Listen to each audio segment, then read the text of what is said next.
Hello! The First World War was a conflict that affected and ruined the lives of millions of people around the world. But in addition to humans, it also affected our furry friends, whose fate was the last thing on everyone's mind. However, many of them, with their natural skills and intelligence, helped their owners to survive the difficult times. It happened that an ordinary stray mutt, who spent his whole life rummaging around in garbage cans, has become a hero. Let's find out in this story, which is based on real events. France, March 1918. A brave dog is running across the battlefield. Shells explode all around him, and wounded soldiers fall into the trenches, begging for help. The dog finds helpless soldiers and barks to call for military medics. The men are carried away on stretchers as they thank their savior. Stubby has once again fearlessly done his job without pay. Let's go. We've got a war to win.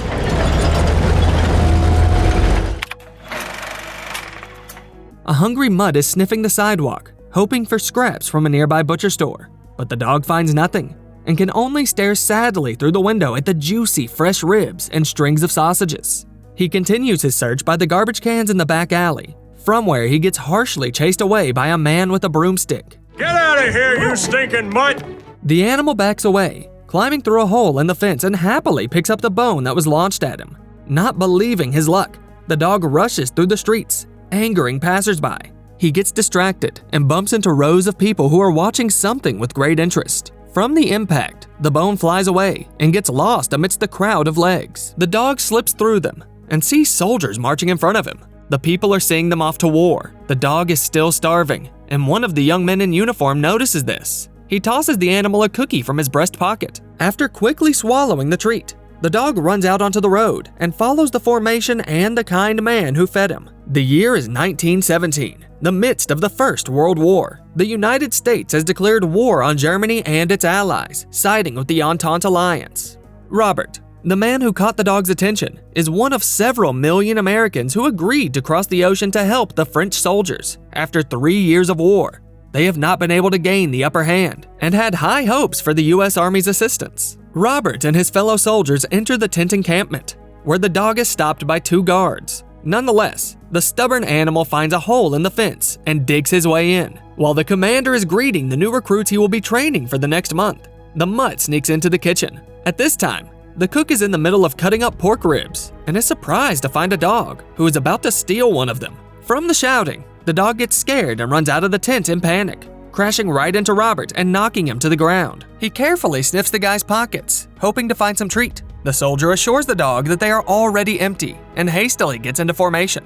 However, the animal is not planning to leave and continues to sit next to him. The dog barks enthusiastically in response to the commander's speech, and the man approaches him. At least he's ready.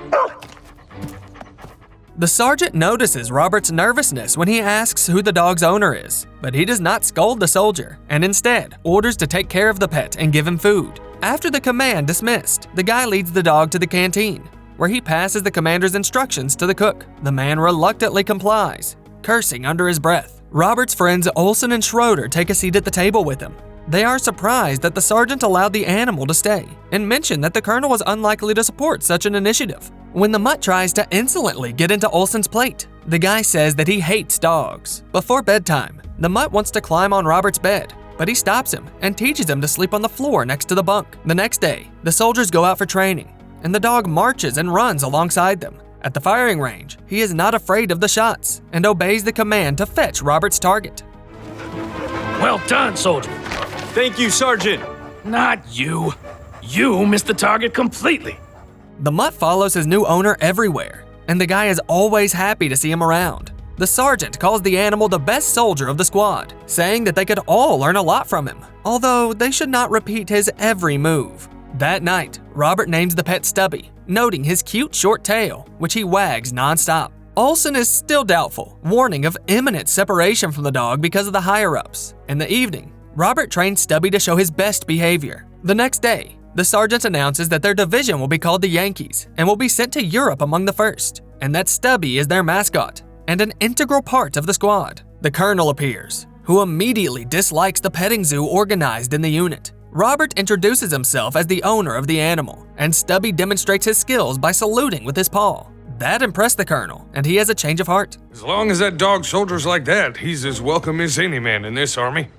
Carry on, men! Soon, the squad is headed for a tear gas test. Stubby is alarmed to see the soldiers put on gas masks and go inside the house. There, the sergeant releases the gas and orders them to remove their protection.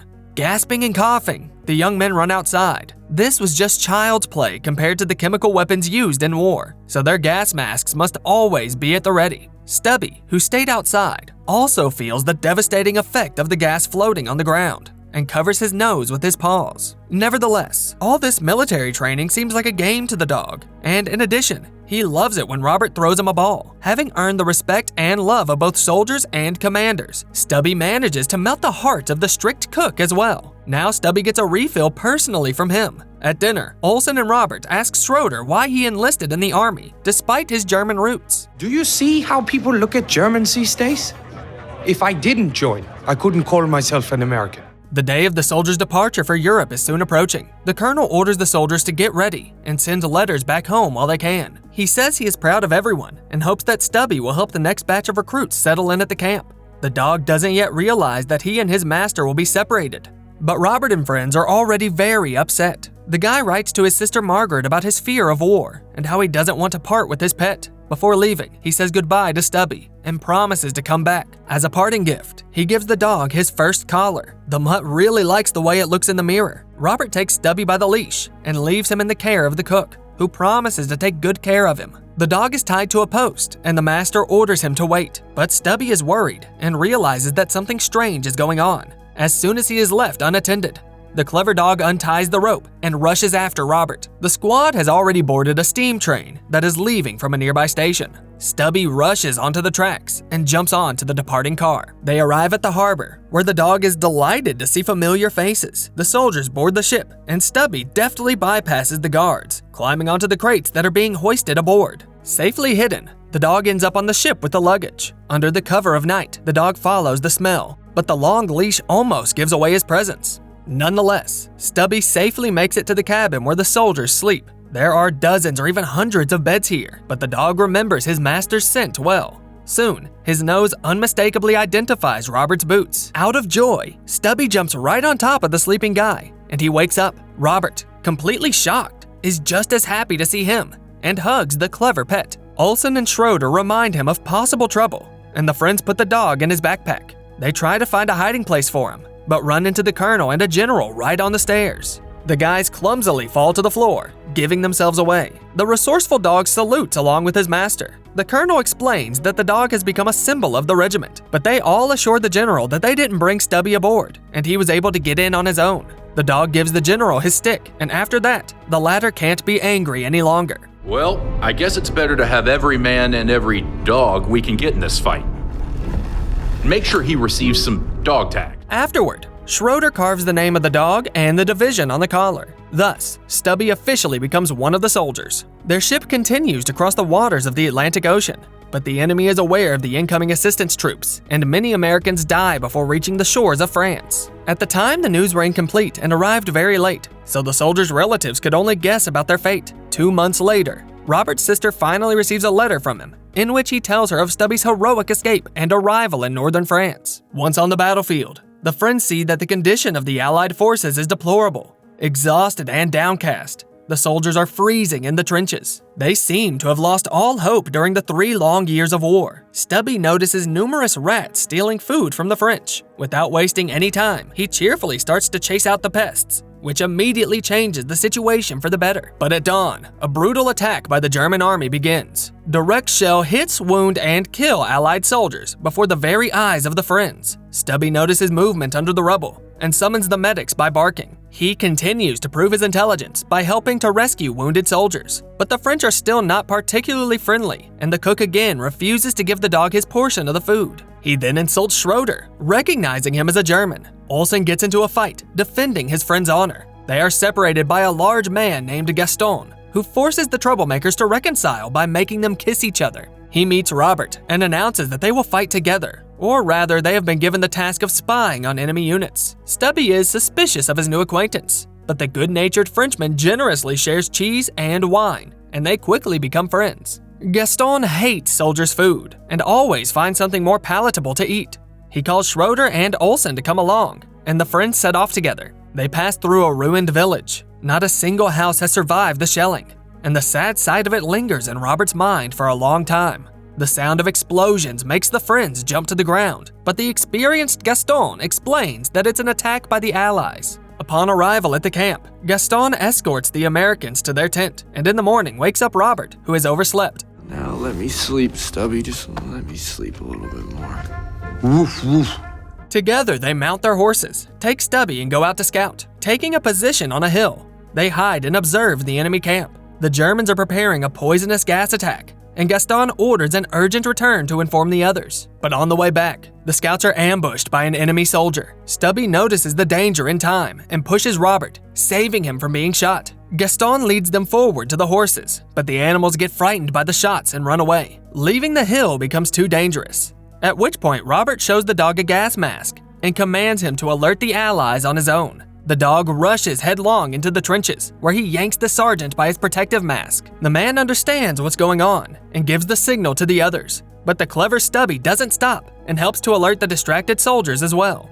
The gas bombs explode over the trenches, and the green cloud moves on toward the nearby settlement. Stubby gets there in time too, which gives the people time to prepare for the attack. They put on masks and lock themselves inside their homes. The only one left without a gas mask is the dog himself, but Robert and Gaston arrive to bring him indoors. The Frenchman covers the dog's face with a wet rag, and this allows him to safely survive the wave of the deadly substance covering the sky. After the wind carries away the poisonous gas, the villagers begin to thank Stubby and the soldiers heartily. The rescued people generously share their food with Robert and Gaston, but the harsh conditions of war still make it impossible to properly fill the stomach. The Frenchman complains about the lack of meat, and Stubby again surprises everyone by catching a rabbit for dinner. Gaston's culinary talents allow him to make a real delicacy out of the prey. Meanwhile, Olsen and Schroeder have made friends with the French and are learning to play the local ball game, pétanque. Stubby doesn't yet understand the rules and steals the balls, angering the soldiers. Gaston teaches the prankster some manners and gives him a well-deserved serving of rabbit. After the meal, the Frenchman invites Robert for a walk. He shows the boy a photo of his family. Unfortunately, he has not seen his wife and 3 daughters in over 2 years. Robert also tells him about his relatives. His older sister Margaret is like a mother to him, and now she takes care of his younger sisters. She cared for our mother before she passed, and my dad passed away when I was 5. The guy hopes to return to the United States and really wants to start a family of his own. Gaston approves of the idea. Even though the man's wife constantly nags him, he still misses her a lot. He hopes that American help will bring this terrible war to an end as soon as possible. In civilian life, the man was a chef in his own restaurant and learned good English there. Robert, on the other hand, worked as a salesman in a tool store. It's not the best job, but at least it's home. Gaston replies that after a delicious dinner in good company, home could be anywhere. The sun disappears over the horizon, revealing a beautiful sunset. You know, on a night like this, we can forget about the war. A short while later, the Allied positions come under attack. The sergeant is desperately trying to see the position of the soldier who has not made it back to the trenches yet. With smoke obscuring the view, Stubby rushes forward to find the wounded man. Risking his life, he dodges shells and bullets and finds the guy, who stretches out his hand, asking for help. Robert and Gaston cover the medics, who are also aided by a smokescreen organized by the sergeant. The retreat proceeds without incident, and the dog is credited with another life saved. Later, it becomes known that the detachment is being moved to another area. Everyone begins to prepare for the relocation and pack their belongings. Before leaving, a village girl gives Stubby a cape she made just for him. Gaston completes the kit with a second item, a special dog gas mask. The Frenchman notes that the girl has grown fond of Robert. It's a shame, but they have to say goodbye to each other, and the soldiers leave. Their unit turns out to be part of the defense of Paris, the main objective of the German forces in the following months. The battles in this area are getting huge and bloody and require the participation of everyone who can hold a weapon, including cooks and orderlies. An American colonel meets Gaston and Robert, and Stubby recognizes the old friend and jumps right onto his desk. They are sent to the trenches, where the dog becomes nervous and begins to warn his friends of an impending attack. Gaston and Robert fight side by side and advance, intending to set a trap for the enemy. Stubby lures 3 Germans after him, causing them to be captured, but the fight continues, and an enemy grenade falls a few feet away from Olsen. Stubby grabs it and carries it away from his friend. There is an explosion. Robert rushes after the pet and finds him unconscious. In a panic, the guy grabs the dog and carries him to the field hospital. Not knowing who to call for help, he and Gaston approach the medics, trying to get their attention. But the medics are busy with wounded people and can't spare time for dogs. He's one of us. He saved lives. Please. Please, Doc. Unfortunately, Schroeder was also seriously injured, but eventually they agree to take Stubby away in the car with him. The separation from the pet and Schroeder, as well as the lack of news about their condition, takes a heavy toll on Robert. The sky above his head is constantly overcast, and the downpours make life in the trenches a living hell. The fierce attacks of the Germans make them suffer losses and force them to retreat deeper into France. Gaston supports his friend as much as he can, who has no choice but to rush into battle to avenge his friends and end the war as quickly as possible. He's glad they got out of the trenches and dried out a bit, but another blow is coming. The Frenchman is ordered to return to the camp, while Robert must move forward with the Americans. Gaston wants to give his young friend a final word of advice before they part. Just take my advice.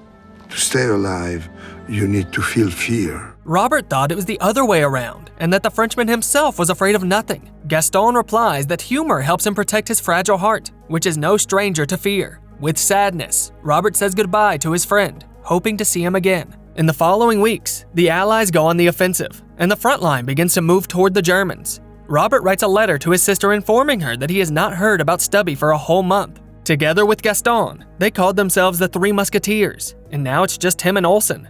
He downplays the severity of the conditions he's in, so as not to worry Margaret too much. The guy begins to suffer from a nasty cough. Robert does not pay attention to it, but soon the illness takes over.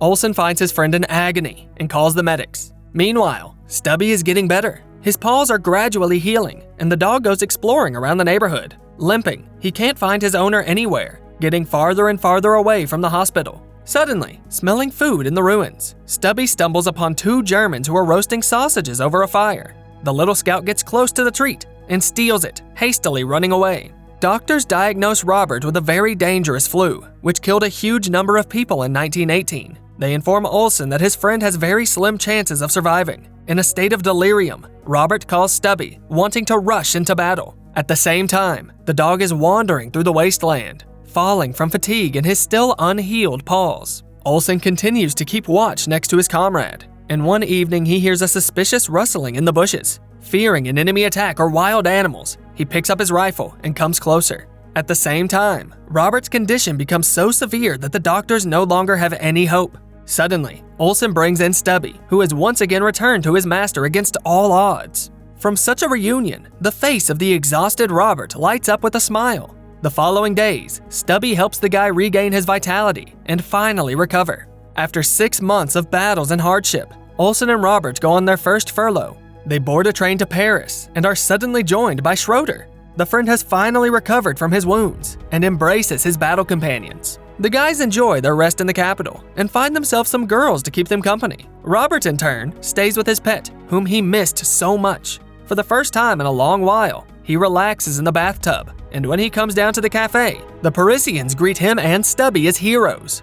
After sightseeing and writing another letter to Margaret, Robert returns to the army. The war is coming to an end. The Germans are retreating. However, the fighting continues, and Stubby notices an enemy spy just in time. He leads his master to him, and together they take the enemy prisoner. For this, the partners are given a special reward. I confer the honorary rank of sergeant on Stubby, the regimental mascot. Robert is also promoted, but only to corporal. It means that Stubby is now technically above his owner in rank, but this does not embarrass the guy. In addition, he is very happy to see Gaston alive again, who also attended the ceremony. After that, the Yankees take a commemorative photo, and all major newspapers publish news about the brave dog, who becomes a national hero. The tank battalion commander puts Stubby on a tank and solemnly leads the procession forward. Robert is very happy for his faithful friend. Together with the Allies, the friends advance, pushing the front line farther and farther away from Paris. As they reach the German trenches, they are impressed by how much better their construction is. Suddenly, one of the soldiers reports that the enemy is about to admit defeat and cease military action. Although the sergeant confirms this news, he informs them that the truce will not begin until a day later. Until then, the fighting will continue. The soldiers are perplexed as to why the bloodshed should go on. Olsen can't wait to get back to America, rest and start a family. Why can't we just leave now? Just think. One last push and we're all going home. The friends are relaxing in the camp, discussing plans for the future. Gaston worries that after a long separation, his now older daughters may not recognize him. The next day at 9 o'clock in the morning, the final battle begins. The Allies are ordered to go on the offensive. Under the fire of enemy artillery, Gaston finds himself face to face with two Germans who demand he lay down his arms. Robert and Stubby arrive just in time to regain the numerical superiority. Keeping their fingers on the trigger, they put themselves in mortal danger until the very last minute of the war. But the Germans do eventually lay down their weapons. A ceasefire siren sounds. Robert notes the arrival of 11 o'clock. The war is now over. The friends are on their way to reunite with the others. They see Schroeder, but can't see Olsen anywhere. Suddenly, Stubby finds his helmet on the ground and brings it to Schroeder. It turns out to be shot right through. Grief overwhelms the friends who have lost a companion in this senseless battle which decided nothing. Later, the French give the Americans a pétanque ball and promise to remember Olsen, who taught them the game of poker. Gaston heartily bids farewell to Robert and Stubby. All for one. And one for all. Vive la France! The Yankees arrive home, where they are greeted as heroes. They descend from the ship, and Robert sees his family. Stubby is honorably placed on the hood of the car and driven down the street to the cheers of the crowd. A photographer captures this memorable moment. Stubby remains the most decorated dog in the history of the U.S. Army. He participated in 17 battles, 4 military campaigns, and served for 18 months. Stubby's exact breed remains a mystery. News reports of the time refer to him as a mongrel Boston Terrier or American Bull Terrier. A more complete description from researchers reads, a tiger-colored puppy that owes its origins in part to the Boston Terrier family, a breed so new that even its name was changed many times over the years. Stubby died peacefully at his home in 1926. He was honored with an obituary in the New York Times and posthumously received the Purple Heart for his combat wounds, an award that was given after the events of World War I. Stubby's effigy, along with his cape and medals, are on display at the National Museum of American History in Washington, D.C. As always, look for the name of the movie in the video description. In the meantime, let us know in the comments, has your pet ever helped you out, even if less heroically? And don't forget to subscribe to the channel and like this video, so that more awesome stories come out as often as possible.